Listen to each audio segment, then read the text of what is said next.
What this ultimately suggests to Royer is that connections are always inferred, never observed.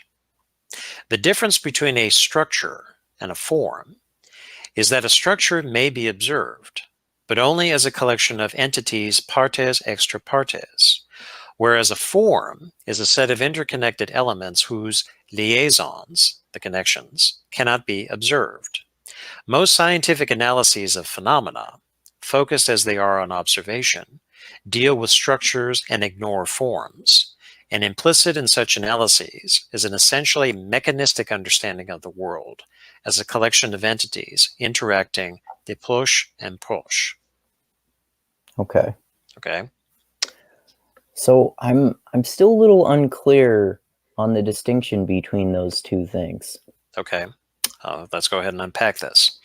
So let me read the last sentence again. Most scientific analyses of phenomena, focused as they are on observation, deal with structures and ignore forms. And implicit in such analyses is an essentially mechanistic understanding of the world as a collection of entities interacting de proche en proche. Okay. So let's take something simple, water. All right. So if we are studying water scientifically, it's a phenomenon. It's an object, liquid. We're focusing on observation. What is water? So water is a liquid. Actually, water can exist in more than one form. Aha. Notice I said form. There's liquid, solid, and a gas. But what is water except H2O? Two hydrogen molecules connected to an oxygen molecule.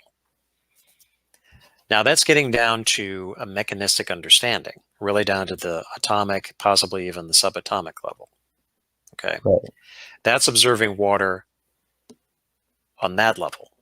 But notice when I talked about forms, water can also exist in different forms. Is it in a liquid form? Is it in a gaseous form? Is it in a solid form? Well, it depends on the movement of the molecules internally within water. Okay.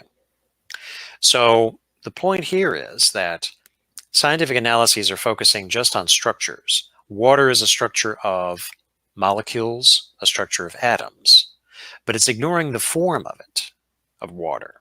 Or to take another example, any kind of a, say like a gaseous state, it doesn't have to be water vapor. It could be smoke, steam. No, steam wouldn't be a good example. Smog, smoke. Can't think of anything else at the time. But you're observing it as a structure. What constitutes the smoke? What is it made of? So you're getting down in the observation, and it's a structure of particulate matter, heat, whatever it is, but it's ignoring the form of the smoke. Okay. Is this making sense so far? Yeah, I think so.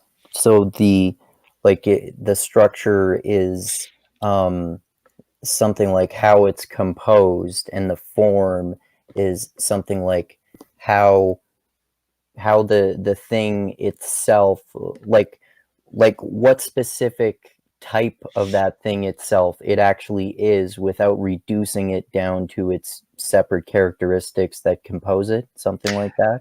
Yeah, that's close. Another example that just come to mind is think of a puzzle. Okay. You can observe a puzzle as the form, but you can also observe the puzzle as a collection of pieces, the structure. Right. Okay. It's almost like a you miss the forest for the trees type of thing. Right. Right. Okay. I guess that's another way. I guess that's a simpler way that you can describe it. It's you're missing the forest for the trees. Okay. You're ignoring the form of the forest by focusing on the structure, on the arrangement of the trees, and saying this is the forest. Right. Right. Okay. All right, so continuing, Bogue says, yet connections genuinely exist, and though they cannot be observed, they can be known, directly through our experience of consciousness, and indirectly through our recognition of consciousness as the fundamental force de liaison, the force of connection, throughout the physical world. Okay. Okay. So as I read that, is consciousness is what stitches everything together.